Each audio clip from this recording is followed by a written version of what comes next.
dentro de los pesados, hay más capilares. Hay más capilares. Juntándolos todos, aunque este mida 4 litros más 4, todos entonces van a ser muchos capilares, y esos muchos capilares implican 2.500 centímetros cuadrados de superficie. Entonces, ¿pero cómo es la velocidad de nuestros capilares? La velocidad de los capilares, la velocidad de flujo, la velocidad de flujo es lenta. ¿Sí? Es como que cuando sale la sangre del corazón por la aorta va como a una velocidad de avión, por decirlo. ¿Ya? Y a medida que va esta sangre circulando por nuestros vasos sanguíneos, esa velocidad va disminuyendo hasta que la sangre entra caminando por los tejidos. ¿Para qué? Para que pueda hacer intercambio de sustancias. Entonces, ¿qué pasa? En los capilares se hace intercambio de sustancias y no puede la sangre pasar pues así volando, porque no va a haber tal intercambio. Entonces, ¿qué pasa? La sangre entra veloz, sale veloz del corazón, pero cuando está pasando por los tejidos, o sea, queriendo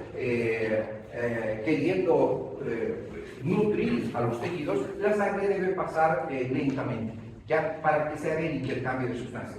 Nuevamente, esto se pregunta hasta en residencia médica esta cosa.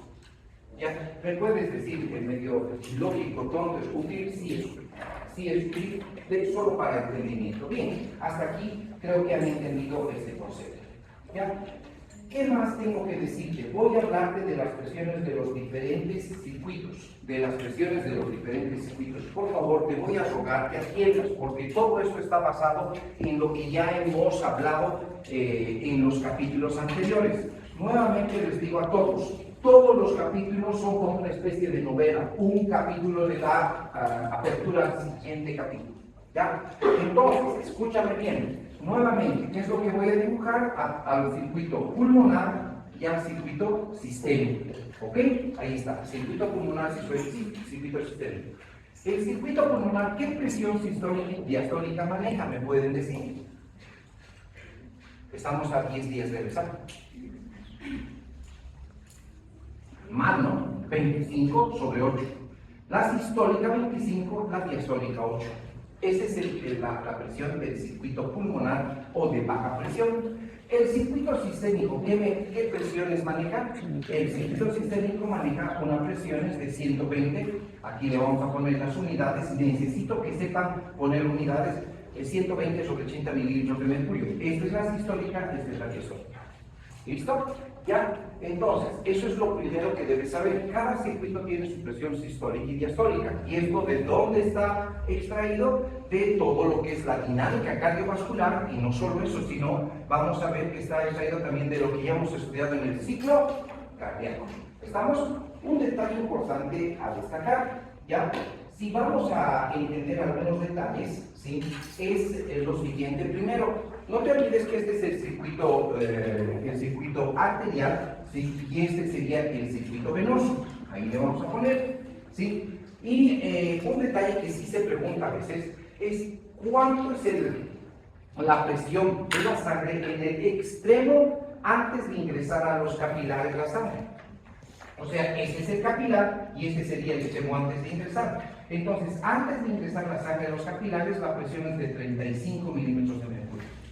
Al salir de los capilares, la sangre, o sea, a la parte venosa, es de unos 10 milímetros de mercurio.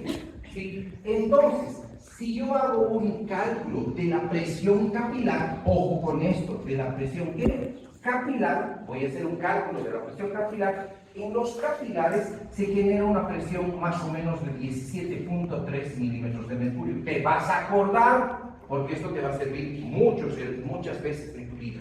¿Ya? Entonces, ¿cuánto es la presión capilar sistémica? Entonces, en los capilares hay una presión, y esa presión es de 17.3. ¿Ya? Lo mismo pasará en lo que es la parte pulmonar. No me interesan mucho las presiones en los extremos, pero sí me interesa la presión capilar pulmonar. La presión capilar pulmonar es 10 milímetros menos, unos 7 milímetros de mercurio. Todo esto te vas a acordar porque en base a esto vas a entender lo que son los edemas y todas las insuficiencias que van a venir después. ¿Sí? ¿Cuánto es la presión capilar? Presión capilar en el circuito pulmonar, 7 milímetros de mercurio. ¿Cuánto es la presión capilar en el circuito sistémico? 17.3. Y ahí están los extremos. en las diferentes presiones. Te ruego, por favor, estos capítulos casi son como si, ¿qué les puedo decir? Como si fueran más física de fluidos. ¿Listo? Bien, ahora, no todos los capilares tienen esta presión. Aquí, por ejemplo, te estoy explicando de la presión capilar casi de todos los tejidos. Casi de todos los tejidos. Pero hay tejidos que debes tomar en cuenta mucho. Y esos tejidos son, por ejemplo, los riñones. La presión capilar renal es de 60 milímetros de mercurio. Mira, o sea, aquí te había dicho que era de 17, correcto, en estos tejidos. Es de cualquier tejido. Pero la presión capilar, o sea, un capilar de los riñones es de 60. Esto es básico para entender las insuficiencias renales, que ya van a ver después. Está en tu libro, necesito tomar en cuenta esto, que ya vayas tomando en cuenta estos detalles. Entonces, si bien en los capilares la presión es baja, ¿sí? Y de ahí es que de alguna u otra manera debes entender estos detalles, ya es que hay tejidos que tienen presiones capilares un poquito altas, que son importantes. Ahora, ¿por qué hablo de la presión? Porque debo entrar a un elemento muy importante que es la ley de Ohm.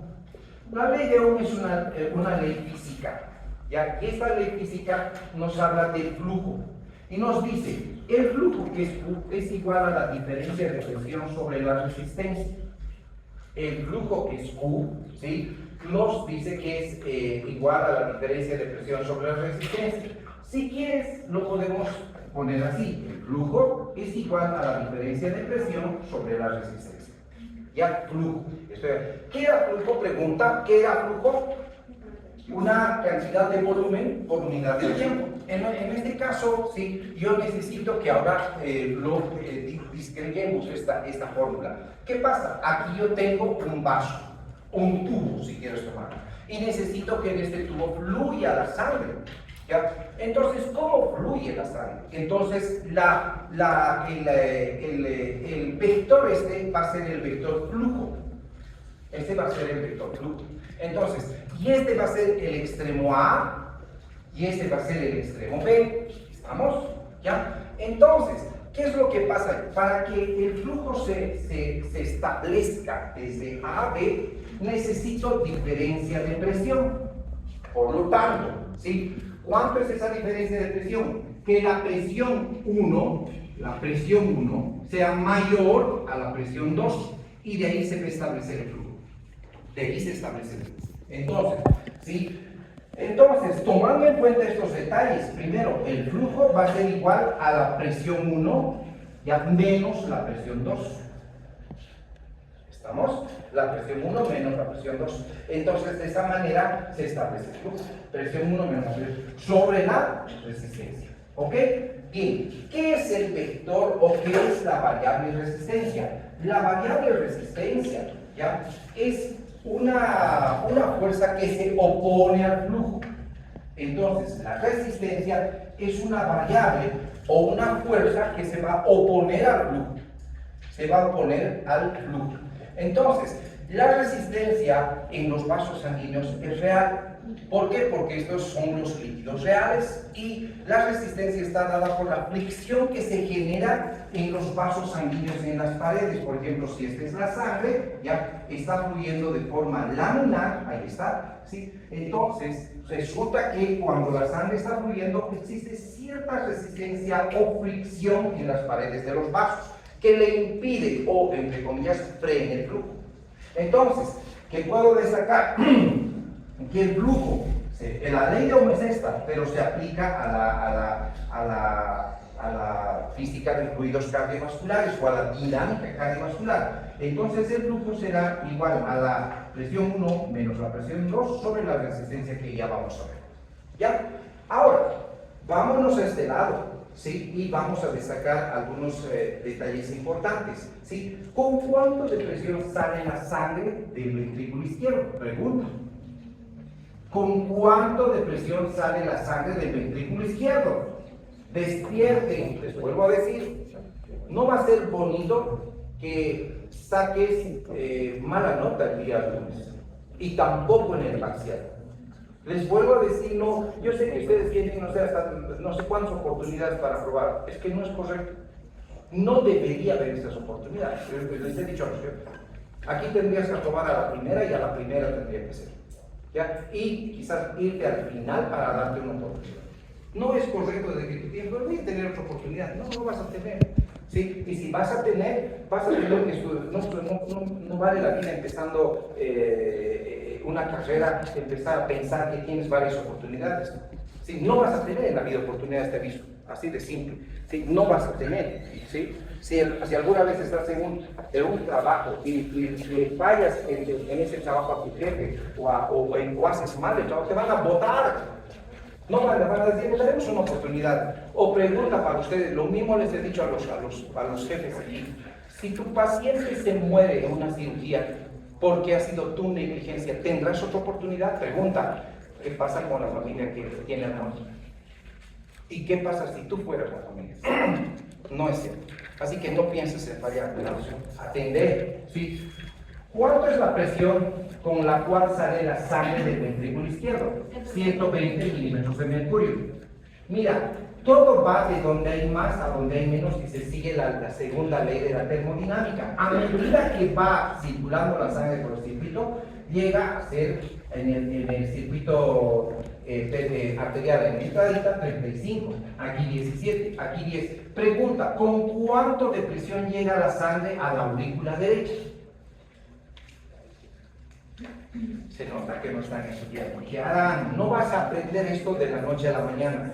No es por malo, pero les digo, eternamente la materia más difícil de segundo año es física, ni siquiera es bioquímica, quizás microbiología, pero en importancia, fisiología es muy importante y además un poquito difícil.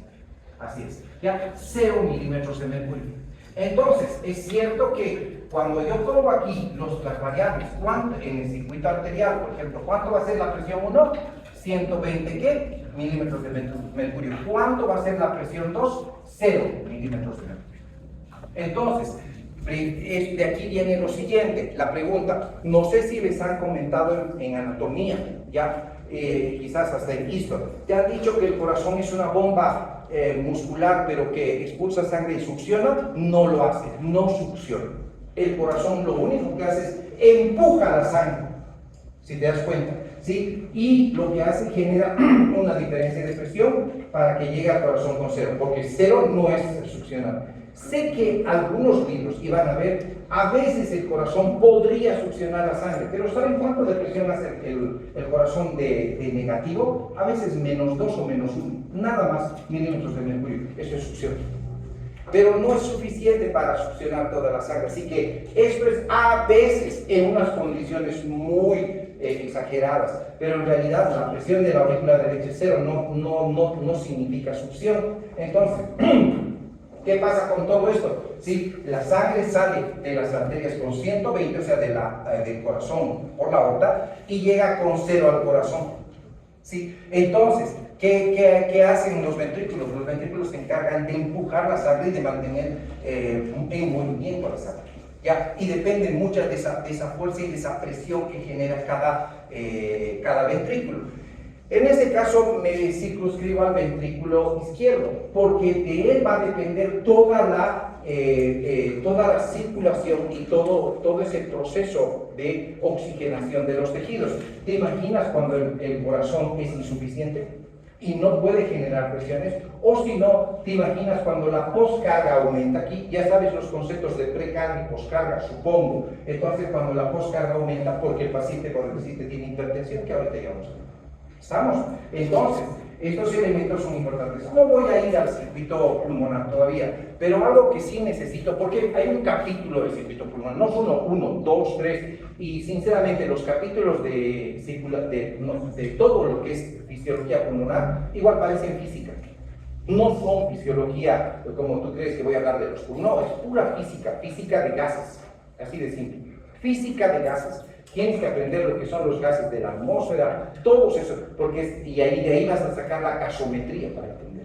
Estamos, ya que han llegado varios, quiero decirles que el lunes hay examen, el 40% del examen que vamos a dar solo por esta ocasión, para empezar, es de aplicación clínica y es hasta el capítulo 12 que hemos avanzado en teoría. Creí que iba a ser hasta el 17, por eso quería dividirlo, pero eso es hasta el capítulo 12. Ya tenían que dar examen esta semana, hasta el 8, ¿se acuerdan? Pero no, estudié este fin de semana el resto de capítulos y el lunes damos ese examen. ¿Ya? La próxima semana todos los grupos prácticos dan examen de ese 40%, todos, ¿sí? Ya vamos a ver después. Y ese mismo día que den examen, que no va a ser mucho tiempo, 30 minutos del examen, el resto nos dedicamos a evaluar en pizarra el ciclo cardíaco. ¿Ya? Todos van a salir a la pizarra el ciclo cardíaco, el que no sale no tiene nota, así de simple. ¿Ya? Y eso es 60%. ¿Qué van a hacer en la pizarra? Van a dibujar el diagrama de Wiggers, van a dibujar el ciclo cardíaco con el corazón, me van a explicar en parejas de 2, ¿ya? Y también les voy a hacer algunas preguntas más, todo de ciclo cardíaco, desde lo que es el diagrama volumen-presión. ¿Se acuerdan del diagrama volumen-presión? ¿Sí? Que he dibujado más o menos un diagrama así. ¿Se acuerdan? También eso, para que me expliquen ese diagrama y lo sepan dibujar. ¿Ya? ¿Por qué hago hincapié en esto? Porque esto te va a dar el trampolín para entender cardiología y fisiopatología cardíaca.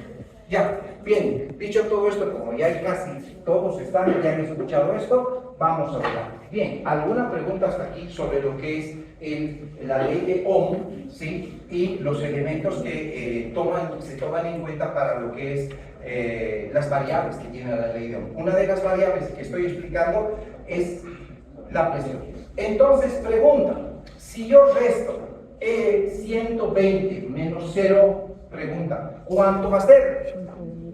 120. Entonces, cuando yo pongo esto, lo interpolo al gasto cardíaco, porque el gasto cardíaco es flujo. Entonces, el gasto cardíaco va a ser igual a la presión arterial sobre la resistencia. Que ahorita voy a explicar la resistencia. En realidad, es la resistencia vascular periférica. Ya, pero ahora te voy a explicar la variable de resistencia. Entonces, medio que estamos interpolando la parte física, la parte de la dinámica cardiovascular. Entonces, ¿qué era la ley de Ohm? La ley de Ohm es una ley en realidad física para lo que es flujo de corriente, ¿ya? Y nos dice, Q, que es el flujo, es igual a la diferencia de presión sobre la resistencia. Entonces, se aplica a muchos elementos. ¿Ya? Entonces, ¿qué es Q? Es flujo. Flujo es cantidad de volumen de líquido fluido por unidad de tiempo. Diferencia de presión sobre la resistencia. Al explicar todo lo que es cómo se establece el flujo, para que se establezca el flujo de un punto A a un punto B, debe haber diferencia de presión. Esa diferencia de presión se indica que la presión 1 debe ser mayor a la presión 2. Imagínate que la presión 1 no fuese mayor a la presión 2 y las presiones sean iguales. ¿Qué pasaría con el flujo?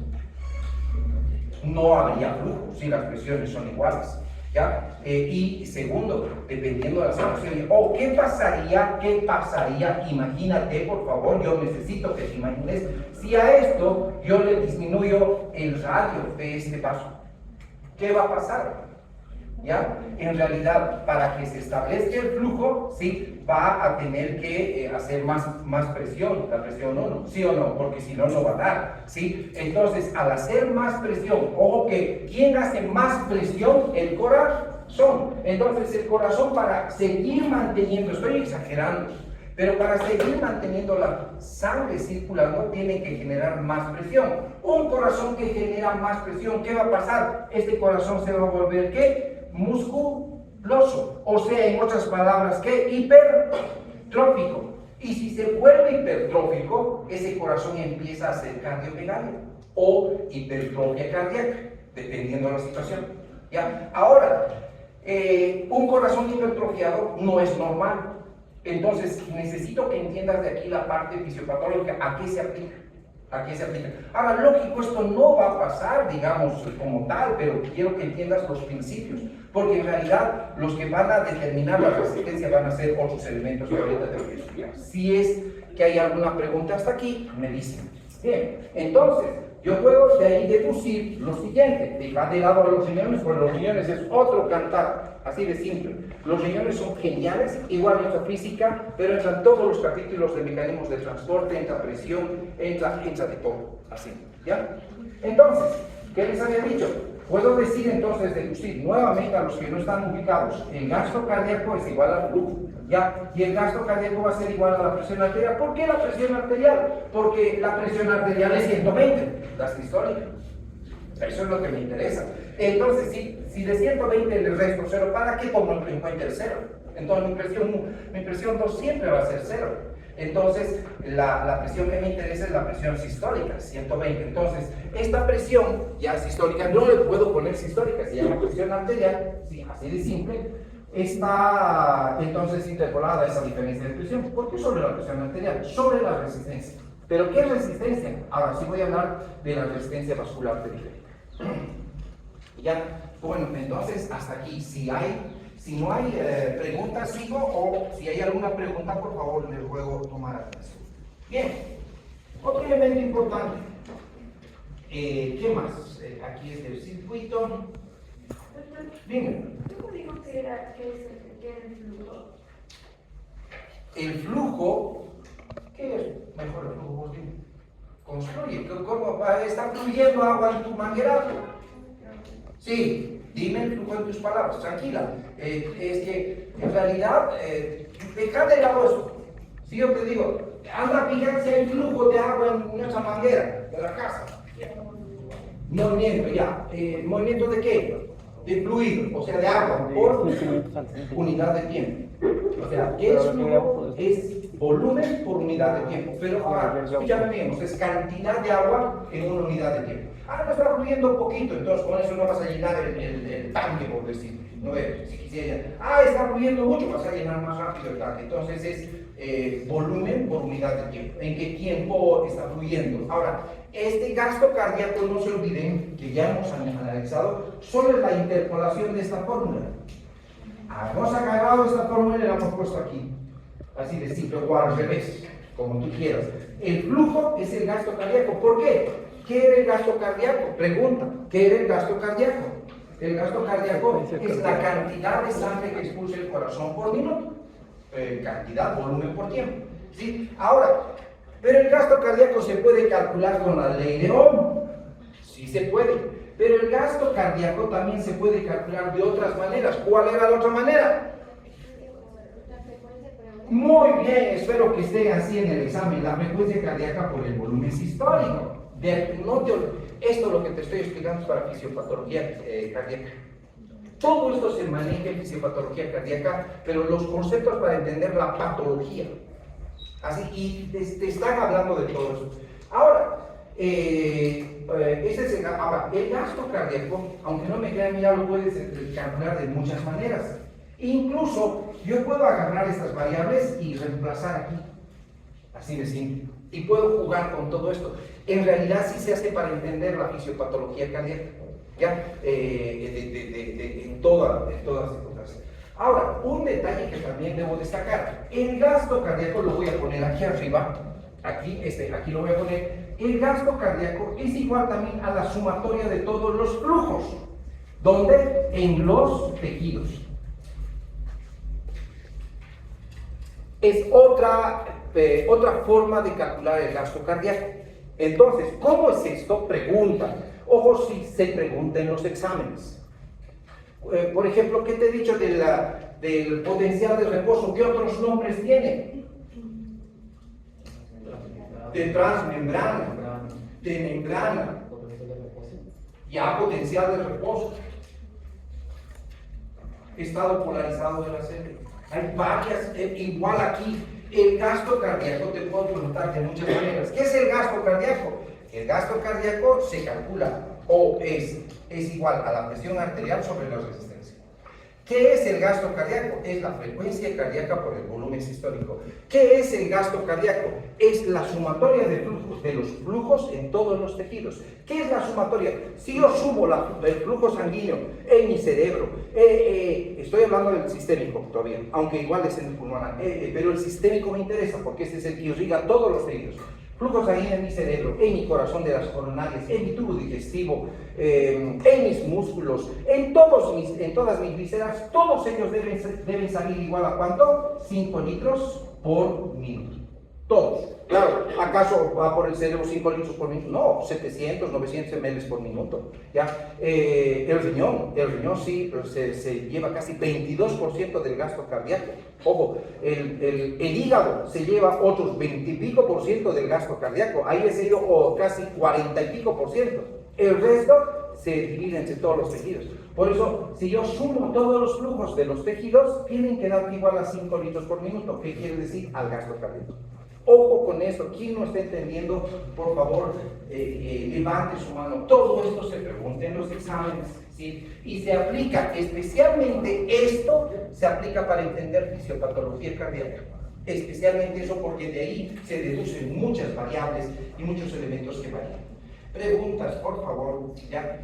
Entonces, sí, eso en primer lugar. ¿Alguna pregunta? ¿Alguna duda? ¿Ya? Entonces, para que exista flujo, ¿qué debe haber? Según ustedes, o sea, para que se dé el flujo, ¿qué tendría que haber? Voy a borrar esto, aunque estoy borrando las respuestas. Presión, muy bien. Para que exista flujo, lo que sí tienes que saber es que debe generarse presión.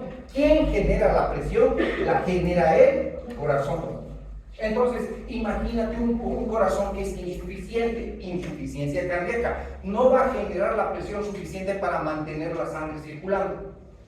¿Sí? Entonces, si no genera la presión suficiente para mantener la sangre circulando, ¿qué va a pasar? Los tejidos no se van a irrigar de la manera que nosotros necesitamos, ¿ya? Entonces, la presión que genera el corazón mantiene la sangre circulando y esa circulación garantiza su irrigación, ¿ya? Su provisión de los nutrientes y todo eso, ¿ya? ¿Qué pasa en insuficiencia cardíaca? Esa presión no la puede generar. El corazón es el que lógico aquí es el corazón el que va a fallar y los tejidos no se van a irrigar. Tejidos no irrigados, pregunta, ¿qué creen que va a pasar? Porque es un cerebro que no está bien irrigado, ¿qué creen que pasaría? No está bien, no le digo que no esté irrigado, no está bien irrigado. Por ejemplo, de aquí vienen, por eso esta es la aplicación clínica. Yo no te doy fisiología en realidad, te doy para fisiopatología, ¿ya? Un paciente que tiene insuficiencia cardíaca, su nombre lo dice, su corazón está insuficiente. Por lo tanto, de alguna u otra manera no está logrando generar esa presión que debería. ¿Ya? Lógico, hay varios tipos de insuficiencia. Después vamos a hablar. Eso no necesita. Pero iremos a este caso. ¿Ya? Porque los otros tipos de insuficiencia son como que sí los vas a ver, pero no tan frecuentemente como cuando hay daño cardíaco. ¿Estamos? Entonces, un corazón insuficiente no logra irrigar los tejidos. Por ejemplo, ¿cuál sería la sintomatología de un cerebro poco irrigado? O sea, mal irrigado, no poco, mal irrigado. ¿Cuál sería un síntoma? ¿Sí? El paciente va a tener tendencia a la somnolencia, somnoliento. Ya, ¿cuál sería la sintomatología de un músculo mal irrigado? Debilidad, desgano. Entonces, ¿cuál sería la sintomatología de un tubo digestivo mal irrigado? ¿Sí? Mala digestión. No va a tener esa capacidad de hacer bien. ¿Y qué va a pasar? El paciente va a comer y todo lo que come le hace daño, porque lógico, su tubo digestivo no tiene una buena irrigación, ni para hacer peristaltismo, ni para hacer secreción y digestión, absorción. ¿Cuál sería la sintomatología de un riñón mal irrigado? No va a formar orina. O va a sufrir, va a empezar a hacer insuficiencia renal. Entonces el corazón, cuando falla, todos los tejidos fallan. ¿No? Pero ¿de qué depende que el corazón, o sea, que un corazón, ¿qué hace? Genera presión para mantener a la sangre circulando. Y esa circulación garantiza su irrigación de los tejidos. ¿Ya? Entonces, si el corazón falla, lógico, todos los tejidos van a fallar. Y eso necesito que entiendas. Bien, entonces todo está basado en estos conceptos que estoy tratando de hacerte entender e integrar a la parte fisiopatológica. Vuelvo a decirte, necesito que sepas esto.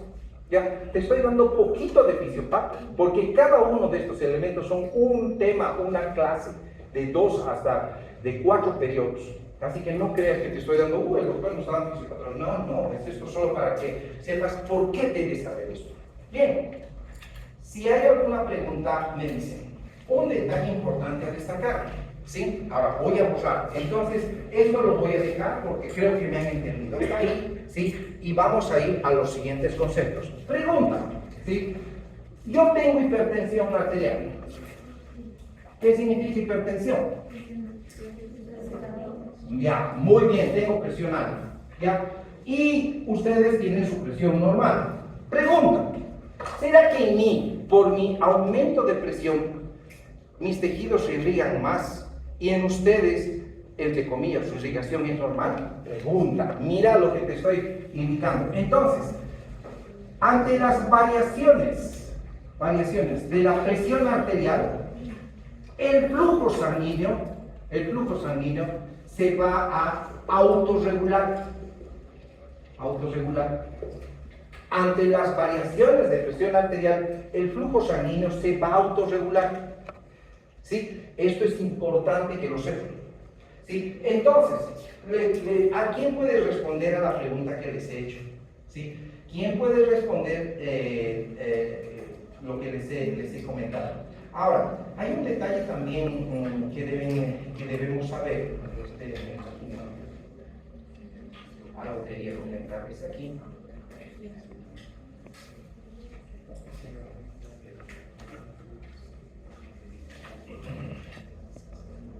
No sé dónde está, pero está por ahí.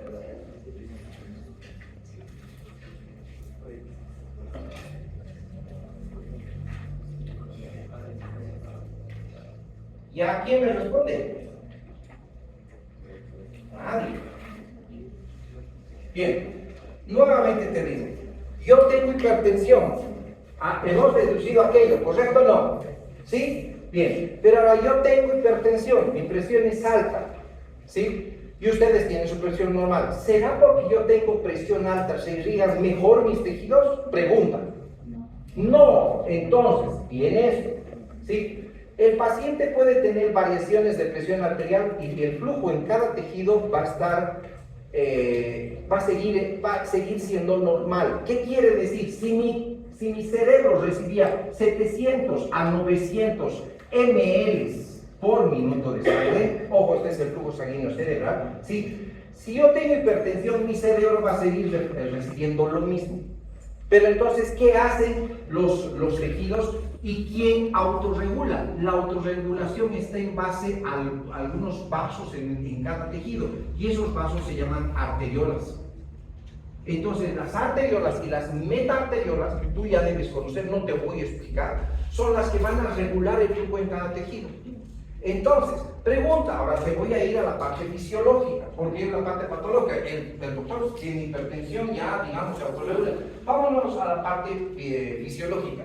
¿El ejercicio es fisiológico? ¿El ejercicio es fisiológico? Sí, muy bien, empezamos de eso. Cuando tú haces ejercicio, ¿qué pasa con la dinámica cardiovascular? Ojo con las palabras que estoy manejando, la dinámica. ¿Qué pasa cuando tú haces ejercicio? Si haces ejercicio, sube la presión arterial, ¿o no? Ojo, no he dicho que tienes hipertensión. Sube la presión. Hipertensión es patológico, olvídate. Sube la presión. ¿Saben hasta cuánto sube la presión a veces? Puede subir si tú tuvieras una presión de unos 120-80, estamos estamos divagando por ahí. La presión quizás puede subir hasta unos 140 sobre 90, o un poquito más. ¿Ya? Si fuera el ejercicio intenso, puede subir más. ¿Ya? O sea, de mucha intensidad. Entonces, lo que quiero que entiendas es sube la presión. Pregunta, ¿será que en esta situación, cuando tú estás haciendo ejercicio, sube la presión, los tejidos se van a irrigar más? Ahora te pregunto. No, pero hay un tejido que sí necesita mucha irrigación si tú estás haciendo ejercicio. ¿Cuál es? ¿Cuál es?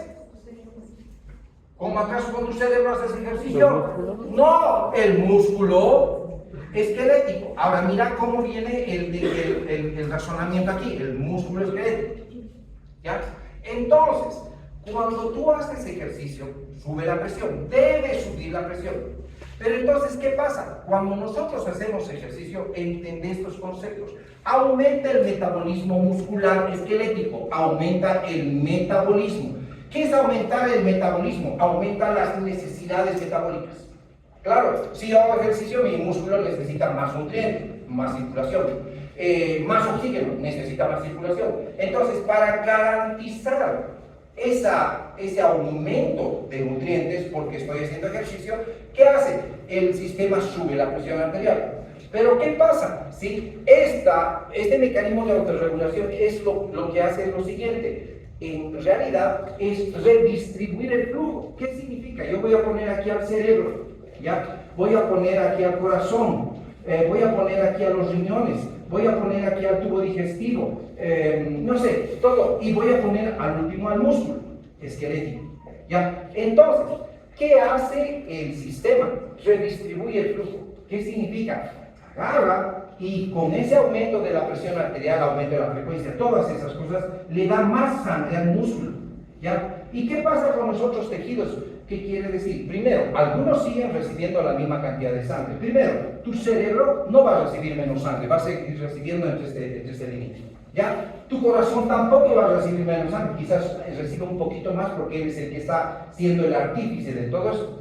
Pero ¿qué pasa cuando empiezas a hacer ejercicio? Los riñones empiezan a, un poquito, no he dicho mucho, un poquito a disminuir su flujo. Entonces no te olvides que cuando tú haces ejercicio sudas, pierdes agua, ¿sí? Entonces, ¿qué hace el sistema? Para evitar seguir perdiendo agua, porque el otro lugar por donde pierdes agua son los riñones, entonces se genera un mecanismo, ya van a entender, ¿sí? Para disminuir el flujo y no se pierda más agua. ¿Sí? ¿Qué pasa con el tubo digestivo? Cuando tú haces ejercicio, el tubo digestivo no tiene nada que ver, entonces aquí sí se disminuye el flujo. Mucho, claro, en el sentido, no, mucho sí, pero sigue recibiendo lo necesario para sobrevivir. ¿Ya? Entonces, ¿qué pasa? Algunos tejidos, entonces, ¿qué pasa si aquí disminuye el flujo? Se redistribuye el flujo y se le da al músculo, al tejido que lo necesita. Por ejemplo, se redistribuye el flujo y se le da al tejido que sí lo necesita. Sí, ahora pregunta, te voy a ir a otro elemento, ¿ya? Yo voy a ponerme a desayunar una super comida, ¿ya? Estoy dibujando aquí el tubo digestivo. Pregunta, ¿cuál tejido creen que necesita mayor flujo sanguíneo cuando tú estás en este periodo prandial de desayunar o almorzar o lo que sea? Pues el tubo digestivo. Entonces, ¿qué pasa? Sí, cuando tú estás en ese periodo de descanso, estás comiendo tranquilamente, todas esas cosas, el tubo digestivo va a necesitar más flujo. ¿Por qué? Porque debe digerir, debe absorber y hacer todos esos detalles de absorber todo lo que tenga que hemos analizado con nuestros alimentos. ¿Estamos? Entonces, ¿qué pasa? ¿Por qué crees que te da sueñito después de comer? Algunos nos da, alguna vez. Y quizás a muchos, incluso a los animalitos después de comer les da sueñito. ¿Por qué? ¿Ya? Porque no es que disminuye el flujo en el cerebro, pero como que cuando comemos después de comer, todo el flujo se centra en el tubo digestivo para hacer una buena digestión, una buena absorción. Entonces es como si se desviara. Lo mismo es la redistribución del flujo, desviar el flujo al tejido que lo necesita cuando está activamente metabólico, perdona la expresión que no debería decirse, o altamente metabólico. ¿Y qué pasa? Como que al cerebro le llegan minitos de sangre y el cerebro que tiene tendencia a dormirse. Ya, ese es el detalle. Lo mismo aquí no te da ganas de hacer ejercicio cuando has comido, nada que ver. Entonces, esos son los detalles de que quiero que entiendan que en el cuerpo humano se redistribuye el flujo de acuerdo a las necesidades de los tejidos. ¿Qué significa? Por eso digo, ante las variaciones de presión, el flujo sanguíneo se va a autorregular, y aunque no varíe la presión, el flujo se va a autorregular de acuerdo a la necesidad de cada tejido. Si yo soy digestivo y estoy en pleno periodo digestivo, a mí me tiene que venir la mayor cantidad de sangre. Si soy músculo y yo estoy haciendo ejercicio, el músculo debe recibir la mayor cantidad de sangre. Y así cualquier tejido altamente metabólico. Entonces, ¿quién determina esta autorregulación, entre comillas? El metabolismo de los tejidos. ¿Qué significa el metabolismo? La actividad de cada tejido. La actividad. ¿Sí? Antes de seguir, esto lo hemos visto. El metabolismo depende del oxígeno y los nutrientes. Y ahí está esa fórmula que les he enseñado a principios del año. Bien. Entonces, ahora de aquí hay otro elemento más. ¿Ya? Tu presión puede ser tan baja como 70 milímetros de mercurio. Ojo, esto está para el tratamiento del choque. Por eso están estos detalles. Aunque hay algunas variaciones, por si acaso. Hay algunas variaciones. Cuando hacemos choque o shock, ¿ya? Hay algunas variaciones. Entonces, resulta, ¿ya? que cuando la presión es tan baja como 70 milímetros de mercurio. 70 milímetros de mercurio. Es baja, bajísima. ¿Cuánto era la presión arterial con que salía la sangre del corazón? 120. Pero puede, de alguna u otra manera, digamos, si pierde sangre, la presión arterial puede bajar, caer, ¿ya?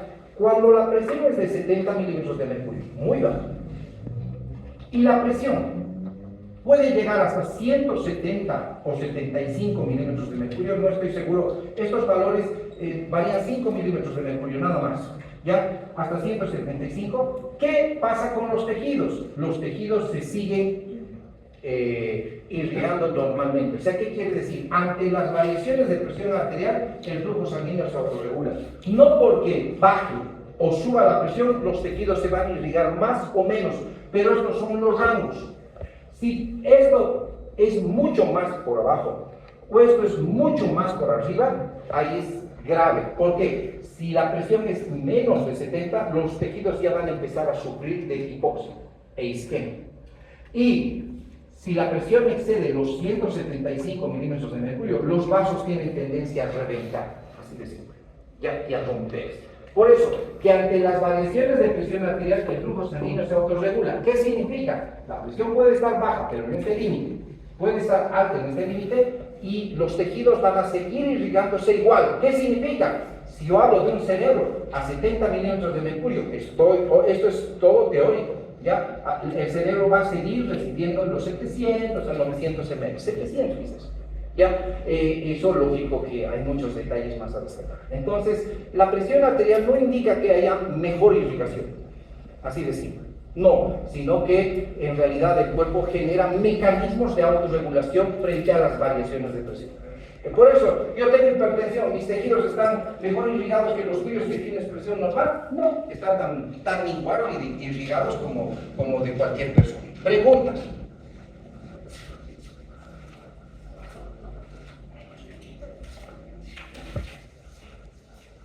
Bien, entonces, aquí vamos a ir a algunos otros elementos a seguir esta cosa.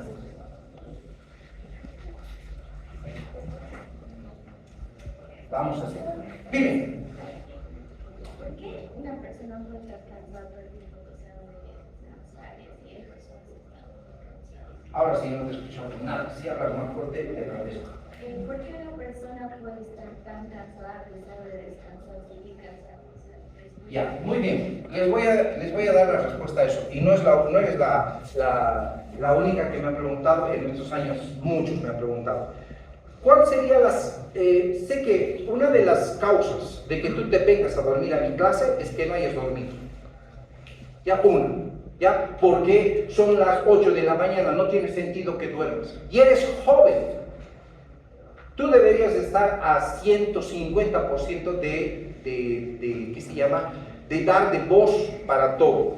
O sea, en realidad no se te debería escapar nada en el día.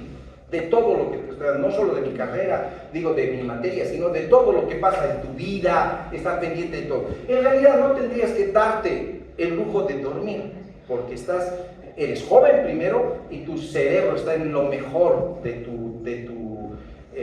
tiempo. ¿Ya? Primero. Dos. ¿Qué pasaría y qué yo sospecharía de una persona joven que tiene sueño todo el tiempo? Lo primero, hipotiroidismo. Así de simple. No son los únicos que han tenido alguna vez esto. Tenía una chiquita, no solo una, varias, que venía a mi clase, en serio, ni 5 minutos pasaba, se sentaba y se dormía. Y era así era, literal. 5 minutos se sentaba, se dormía y roncaba todavía. ¿Ya? Y en serio, yo claro, sé que eso no es normal, ¿sí? Y era todo sueño, ¿sí? Y le digo, y le hablé, por favor, me gustaría que vayas al médico. Debes tener algo, ¿sí? Me ha hecho caso, ha ido al médico, era hipotiroidismo. Así de simple. Y es una de las cosas. Tú a tu edad no deberías ni siquiera tener sueño, para nada a esta hora. Te acepto en la noche, estás cansado, todo. Después de las 10, 11, 12 quizás. ¿Sí? Pero después no, deberían estar tus neuronas al 150%, y tus células. Bien, la otra causa que sospecharía, anemia. Claro, las anemias producen ese desgano de sueño, las anemias. ¿Sí? o sinceramente saben que sospecharía, no voy a ir a más detalles, ya, esto en jóvenes, porque en adultos no voy a hablar de los adultos, es otro cantar cuando hablamos de cosas, o sea, ustedes son adultos jóvenes, pero son jóvenes, o sea, ninguno es anormal, nadie va a tener hipertensión, aunque puede ser, aunque diagnosticada hipertensión en jóvenes, insuficiencia cardíaca, no, pero sí puedo creer que puedan tener eso. Y la otra, ¿saben qué es? ¿Sí? Es algún trastorno como la depresión, la ansiedad, estas cosas, así de simple. ¿Sí? Entonces, no les hablo porque no haya visto esto, ¿ya? La ansiedad también. Ahora, puedo ponerle a ti también el estrés, puede ser el estrés, pero en realidad estos dos. ¿Sí? ¿Por qué? Porque esto es lo que se más o menos se investiga en los jóvenes cuando hay algún problema, ¿sí? Y pues hay que tomar en cuenta. Descartas esto, no hay, pues hay que seguir buscando qué pasa. Pero es lo más frecuente, así de simple. Es lo más frecuente. En jóvenes, he visto, he tenido muchos casos. Pueden ser otros trastornos metabólicos, sí pueden ser, o hormonales pueden ser. Pero la mayoría de las veces, joven, con mucho sueño, en la mañana, que deberías estar al 150%, primero hay esto. Pregunta, ¿ustedes se han hecho algún control de tiroides? Pregunta. Ya, peor si tienes falta o sea, si tienes falta de sueño también, y si tienes mucho sueño también. ¿Te has hecho un control de anemia? Las mujercitas, las señoritas, tienen más tendencia a la anemia que el varón. Primero porque tienen su periodo menstrual, pero eso es normal si tú comes normal. Pero ¿qué pasa? Hay señoritas que quieren hacer dieta, no comen porque se ven gordas, pero se ven, no están gordas. Ya hay otro trastorno aquí. ¿Ya? No, en serio. Creen que no he conocido, he visto hasta, les digo, tenía cursos enteros de puro brasileros, así, solo portugués, e imposible, ellos querían que dé la clase en portugués. Una vez, ¿saben qué me han dicho? ¿Qué les he dicho? No, me han dicho, pues aquí estamos todos somos brasileros, tienen que dar nuestra clase en portugués. Bien, ¿en qué país están? Les dije. En Bolivia. Muy bien, ¿cuál es el idioma oficial? Castellano o español. Muy bien. Y si yo voy a tu país, ¿qué tengo que tener que estar obligado a hablar? Portugués, porque voy a estar en tu país. Tú estás en mi país y aquí hablas español y se das clases en español. No, así punto, ¿no? Y es cierto, lo mismo es para cualquier país. Ahora, ahí para hablar de eso, había las brasileras que se hacían sus tuneadas, se hacían poner sus manos, ¿no? Y tenían un problema aquí, porque todas creían que estaban gordas o feas, pero las veías no eran ni gordas ni feas, pero bueno, tenían algo aquí, y por eso que hacían dietas extremas, muchas eran anémicas. Muchas eran anémicas, así de simple. ¿Y qué pasaba? Venían y no hay capacidad de que tu cerebro capte, pues si no llega la adecuada cantidad, ni se oxigena bien. Ahí está. Y entonces, eso es lo que podría de ustedes jóvenes, quizás, ¿cómo se dice? Pensar que no hay mucha razón, tienen que hacer eso. Muchas veces se diagnostica solo con las clases o así, estas cosas. Bien, entonces, para que haya flujo, pregunta, ¿qué necesito? ¿Sí? Presión, 1. 2, entonces, yo necesito que entiendas que cada tejido regula su flujo. Entonces, si el músculo esquelético hace ejercicio, ¿qué va a mejorar? Su flujo. O sea, en el ejercicio el músculo esquelético aumenta su flujo. Y si deja de hacer ejercicio el músculo, ¿qué pasa con el flujo? Disminuye el flujo. Eso se llama ¿qué? Autorregulación. Claro, entonces el flujo aumenta cuando lo necesita. Y cuando no lo necesita, ¿qué hace? El flujo disminuye. ¿Quién hace eso? ¿Sí? Las arteriolas y las metaarteriolas, porque funcionan como válvulas, si quieres tomarlo, como elementos que van a regular por vasoconstricción o vasodilatación. Ejemplo, yo necesito más agua. Entonces, ¿qué hago? Le conecto una manguera más ancha. ¿Ya? Necesito menos agua, le conecto una manguera más pequeña. En mi cuerpo no puede darse eso. Entonces, ¿qué hace el cuerpo? Lo que hace es vasoconstricción o vasodilatación. Eso. Entonces, para que llegue más sangre a mi tejido, hace vasodilatación en el tejido. Y para que llegue menos sangre, vasoconstricción. Entonces, ¿cuál es el mecanismo que regula el flujo en los tejidos? Sí, pues la vasoconstricción, la vasodilatación, que es otro capítulo a destacar. Pero entonces, de ahí tengo que destacar, cada tejido regula su flujo, de acuerdo a sus necesidades. Muy bien, de acuerdo. Ojo, acordate lo que has dicho, eso, de acuerdo a sus necesidades. Entonces, un tejido altamente metabólico, más flujo. Un tejido que disminuye su metabolismo, menos flujo. Lo mismo será el digestivo. Si yo estoy en pleno periodo digestivo, ¿cómo va a ser mi flujo? Alto. ¿Ya? ¿Qué va a pasar con el resto de los tejidos? Pues van a redistribuir ese flujo que a mí debe ser. Bien, ojo que esto es importante. ¿Sí? ¿Saben por qué tienes que hablar?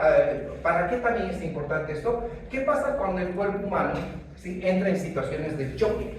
¿Sí? O alguna situación donde hay una disminución o falta de flujo, ¿ya? O alguna alteración en la dinámica cardiovascular.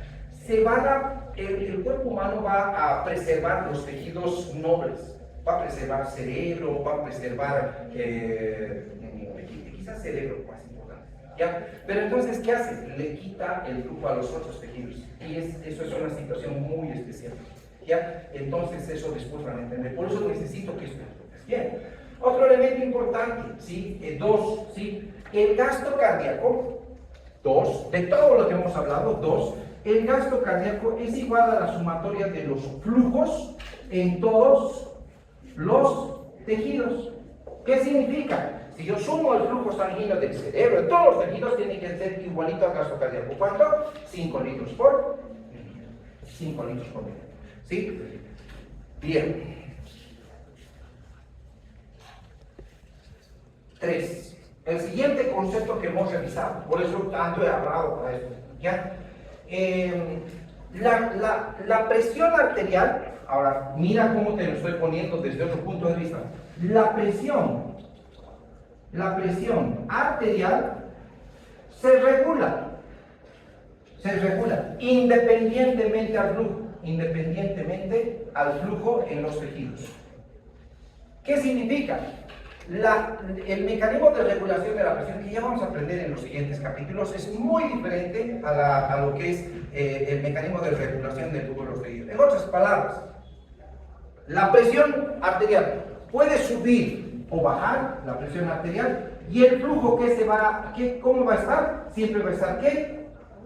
Constante, lógico, dentro de límites. ¿Cuánto es ese límite? 70 milímetros de mercurio. Atende esto, porque te va a servir para entender insuficiencia renal, prerrenal, ¿sí? Y como máximo quizás 170, 175, creo que dice bien. En realidad, si me dices, pero que creo, sí, eso no son valores matemáticos, este tampoco es matemático, pero estos son los valores que son aproximados en los cuales el sistema puede seguir funcionando. Por eso cuando hablamos de choque hipovolémico, yo debo garantizar que esta presión, en realidad es la presión arterial media, no es la presión arterial sistólica, ¿sí? Después te voy a entender, no te preocupes, tranquilo nomás, ¿sí? Pero en realidad es esto, este es el límite. Y cuando yo estoy tratando un choque hipovolémico, debo garantizar que esa presión esté encima de los 70. Porque si no está encima de los 70, el que va a sufrir es mi riñón. Y en el choque hipovolémico voy a tener dos cosas que tratar si no trato bien: el choque, que me va a producir muchos elementos, y la insuficiencia renal, que se va a producir por la baja de presión. Entonces es por eso que deben saber esto. No es porque seamos los malos de la película. La fisiología te da esos parámetros para entender cómo es la enfermedad y cómo tratar, cómo corregir. Bien, si hay alguna pregunta, me dicen. Bien, vámonos con los otros elementos, ¿ya? Vamos a ir a hablar hemos hablado con lujo de detalles del gasto cardíaco, hemos hablado con lujo de detalles de ¿qué? De la presión arterial, o sea, de la diferencia de presión en la ley de Ohm, ¿correcto o no? Nuevamente, para que se los dibuje todas esas cosas, todo está en tu libro. Cuidado que creas que no está.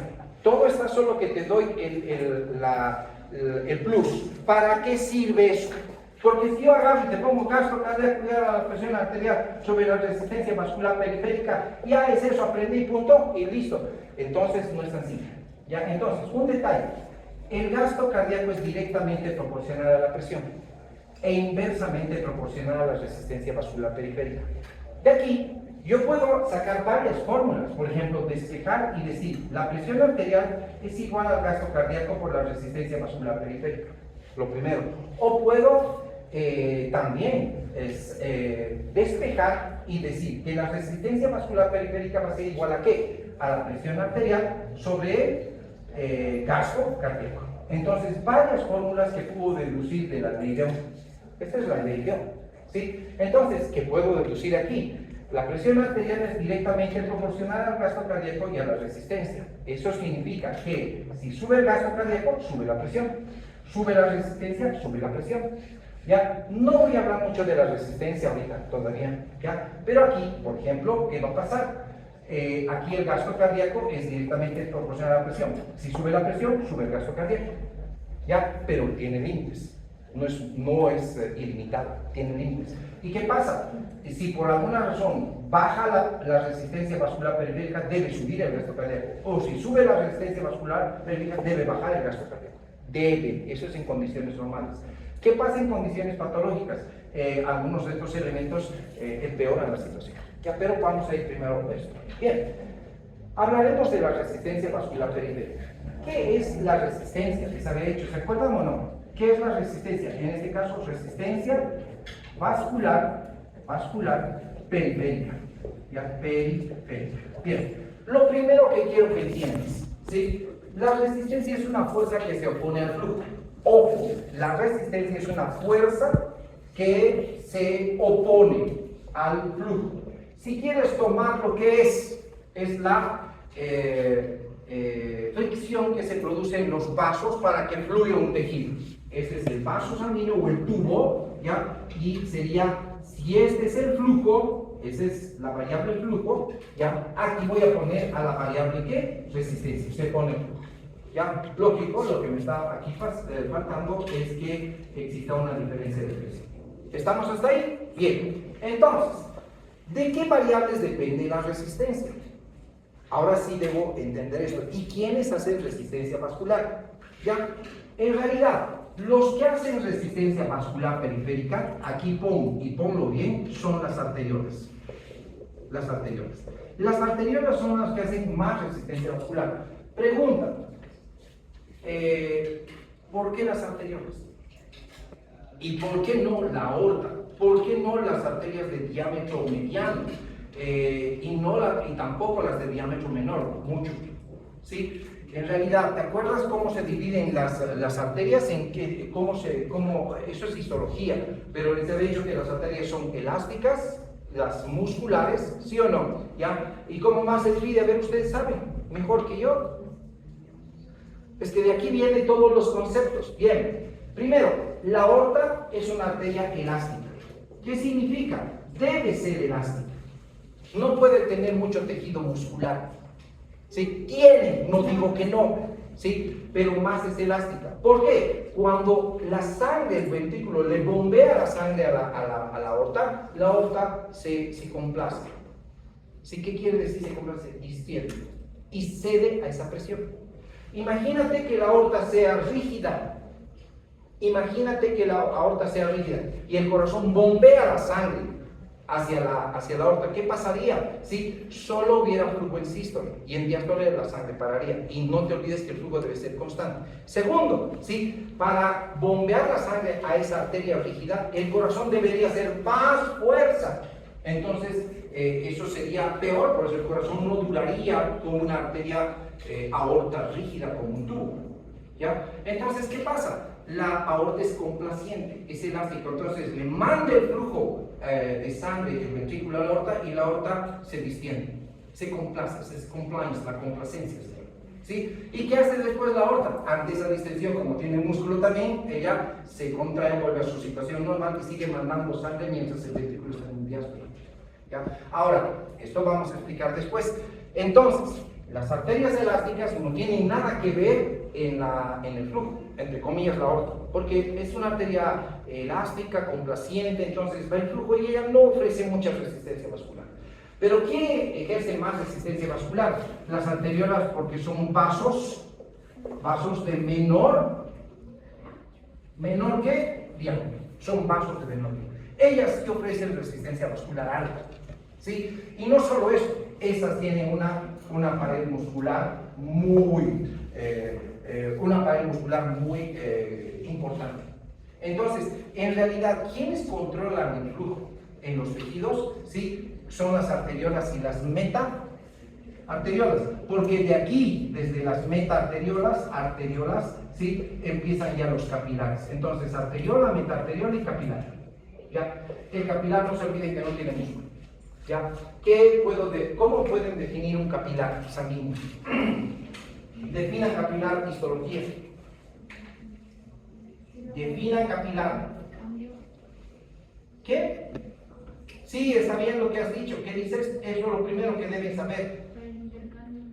Es un lugar donde se hace intercambio de sustancias. ¿Qué más? Define capilar. ¿Qué más? ¿Qué? Ya puede ser, pero no, ¿qué más? Los capilares son los vasos más pequeños del organismo, ¿ya? Y un capilar se define como un vaso delgado de luz muy delgada, ¿ya? En este caso, donde se hace intercambio de sustancias. Un capilar de vidrio es un tubito delgado, así de simple. Es un tubito delgado. Bien, entonces, desde ahí vamos a seguir hablando de algunos detalles. Si hay preguntas, me dicen. Estoy buscando dónde está. ¿Quién lo ha entendido? Levante su mano. Qué capos que somos ustedes, me han dicho que somos inteligentes.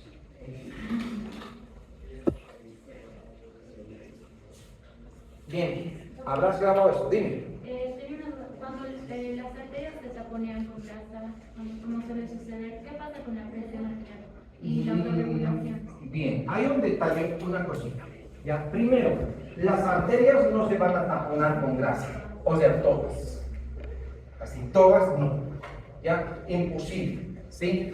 En realidad, se va a producir ateroesclerosis, ¿sí? En las arterias de diámetro mediano, como por ejemplo pueden ser las más frecuentes son las coronarias, ya son las de diámetro mediano. Entran detrás de las de diámetro mediano. ¿Sí? En este caso, esto implica a un solo lecho vascular, pero no tiene nada que ver con la presión. Nada que ver.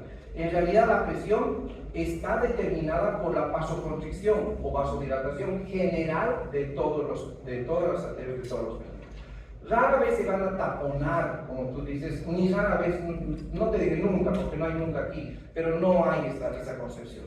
Sí podría producirse quizás un secuestro en alguno de los lechos, pero después vamos a hablar de eso. No hay eso. ¿Sí? Pero, ¿qué pasaría si todos los vasos del cuerpo, digamos, los arteriolas, se vasoconstriñen? Todos. ¿Qué va a pasar? La resistencia vascular va a aumentar, ¿ya? Si aumenta la resistencia vascular, ¿qué va a pasar? Va a aumentar la presión arterial. Por eso que de esta fórmula debo deducir esta, muy importante. ¿Qué pasa? Sé que la presión arterial es directamente proporcional al gasto cardíaco y a la resistencia vascular. Entonces, ¿el gasto cardíaco puede aumentar? Pregunta. Sí, por ejemplo, cuando yo hago ejercicio, pero tiene un límite. Simple, no hay más. Pero si la resistencia aumenta, es la que más tiene efecto sobre la presión arterial que el gasto cardíaco.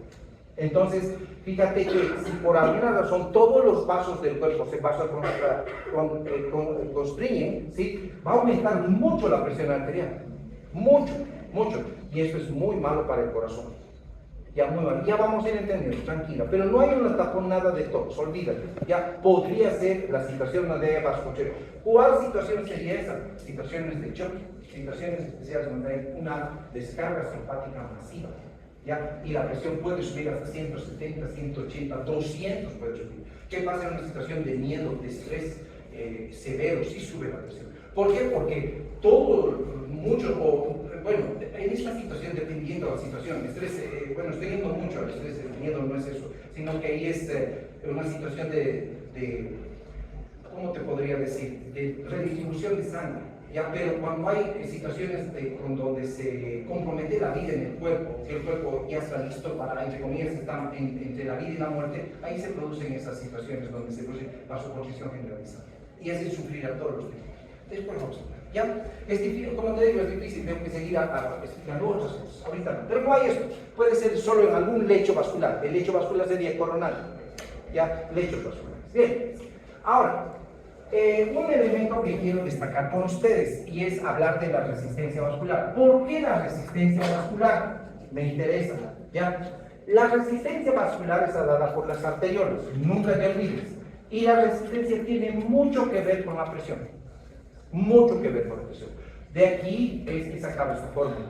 ¿Ya? La resistencia vascular debe ver mucho con la presión. ¿Sí? Ojo con eso. ¿Sí?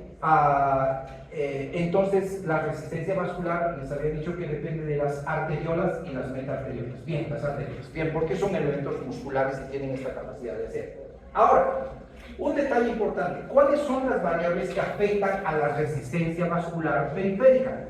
¿Ya? Y aquí está la ley de Poiseuille. ¿Sí?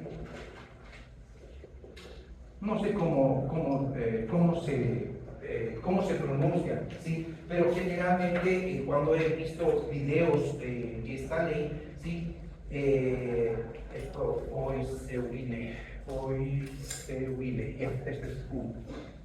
Ya, ahí está, Poiseuille. Bien, esta se llama la ley de Poiseuille, ¿sí? He oído que se pronuncia así, ley de Poiseuille, ya porque es un francés, algo así, ¿ya? Esta ley de Poiseuille explica cuáles son las variables que determinan la resistencia vascular. O sea, ¿de qué depende la resistencia vascular? Esto está también aplicado a tu sistema vascular. ¿Ya?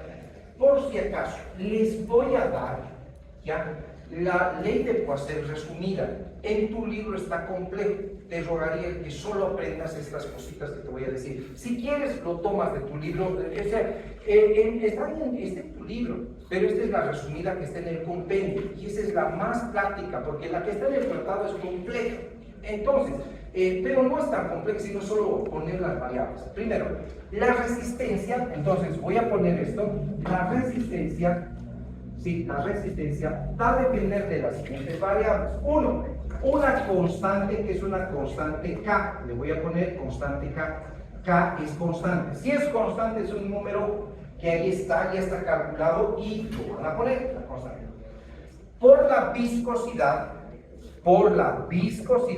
viscosidad, ¿ya? Y por la longitud de los vasos. Sobre, y ahorita ya vas a entender por qué es importante esto, sobre el radio la cuarta potencia. Por eso esta clase más parece de física que de fisiología. Bueno, y está en tu libro. Ahorita estoy viendo la ley del libro del compendio. ¿Ya? Entonces, ¿de qué depende la resistencia vascular? Esta resistencia que estoy hablando aquí. ¿Podría agarrar esas variables y ponerlas aquí? Podría ser. Entonces, ¿pero qué te he dicho que era la resistencia vascular? De ahí empieza todo. Si esto es la variable flujo, ¿qué era la resistencia vascular? O la resistencia es una fuerza que se opone al flujo. Entonces, ¿qué es lo que determina estas fuerzas? ¿De qué variables dependen esas fuerzas? De una constante, la viscosidad, la longitud y el radio de la cuarta potencia. ¿Radio de qué? ¿Sí? De los vasos. ¿De qué? De las arteriolas. ¿Viscosidad de qué? De la sangre. La viscosidad de la sangre. Claro, va a depender de eso, ¿sí? Nada más. ¿Longitud de qué? La longitud de los vasos. Claro. Ahora vamos a analizar esto antes de ellos. Sí, lo siento mucho, pero no soy el docente que termina la clase en plan. Todo el año es así de simple. ¿Sí? Y les ruego, como mañanita venís con sus pilas puestas. ¿Sí? Y te ruego aprobar esta materia. La materia la debes aprobar sí o sí. ¿Estamos? Bien. Entonces, a la constante nomás es, la dejo ahí. ¿Correcto? ¿Por qué te lo hago esta ley de Poiseuille resumida? Porque en realidad es lo que debes tomar en cuenta en medicina. Nada más, por eso el Guyton te lo pone en el compendio. No estoy saliendo del Guyton, estoy en el Guyton con compendio. ¿Ya? Entonces se dice, la resistencia va a ser directamente proporcional a la viscosidad y a la longitud del vaso. Y la resistencia va a ser inversamente proporcional al radio a la cuarta potencia. ¿Qué significa? Entonces, si aumenta la viscosidad, aumenta la resistencia, ¿correcto? Si aumenta la longitud, aumenta la resistencia. ¿Correcto hasta ahí? ¿Estamos? Bien, vámonos al otro elemento. Si por alguna razón disminuye el radio de los vasos, va a aumentar la resistencia. ¿Sí o no? Porque es inverso. Si este disminuye, este aumenta. ¿Sí o no? Eso quiere decir, si un vaso disminuye su radio, ¿qué va a pasar? La resistencia va a ser mayor. Y si el vaso aumenta su radio, ¿qué va a pasar? Si el vaso dilata, va a disminuir la resistencia. Entonces, es lógico que la vasodilatación y la vasoconstricción va a tener un efecto muy importante sobre la resistencia, pero también la viscosidad y también la longitud de los vasos. ¿Entendido? Bien, vámonos al siguiente concepto. Sé que esto es importante, ¿sí? No quiero que se vayan sin esto. Entonces, la sangre tiene una viscosidad. Y esa viscosidad, les voy a decir, la sangre es pregunta de examen. La sangre respecto al agua, así lo voy a poner, ya no voy a poner igual porque no es igual, ¿sí? La sangre es 3 veces más viscosa que el agua, normalmente. Eso es en condiciones normales, ¿ya? Pero en realidad lo que sería su densidad es la misma. Ya vamos a ver después eso, ¿ya? Ojo que la sangre es un líquido no newtoniano, ¿sí? Bien, entonces estamos hasta ahí. Eso vamos a ir después a hablar de esto. Ya aquí, cuando hablemos de sangre, ahorita no. Entonces, un detalle. ¿Qué pasaría entonces si esto ya es normal? ¿Correcto? Es lo normal. Tengo un paciente que tiene poliglobulia. ¿Qué es la poliglobulia? Han ya hablado de esto. En sangre. ¿Qué es la poliglobulia? Un exceso de glóbulos rojos. Un exceso de glóbulos rojos, ¿correcto? El exceso de glóbulos rojos hace que la viscosidad, o sea, la poliglobulia hace que la viscosidad aumente. Así de simple, la viscosidad aumenta. Aumenta la viscosidad cuando hay poliglobulia. El paciente que tiene poliglobulia, exceso de glóbulos rojos, aumenta su viscosidad. Porque de lo que era 3 veces puede ser a 4, 5, 6, no sé cuántas veces más. Si aumenta la viscosidad, ¿qué va a pasar? Aumenta la resistencia. Si aumenta la resistencia, ¿qué va a pasar? Por eso que el paciente que tiene poliglobulia tiene hipertensión arterial. Así de simple. Por eso que no es normal tener poliglobulia. Y va a haber una tendencia a hacer hipertensión arterial. ¿Estamos? Bien. Entonces, este es el primer concepto que necesito que entiendas. Ahora, aquí es, hasta aquí me han entendido y esto es fácil de entender al resto, ¿no?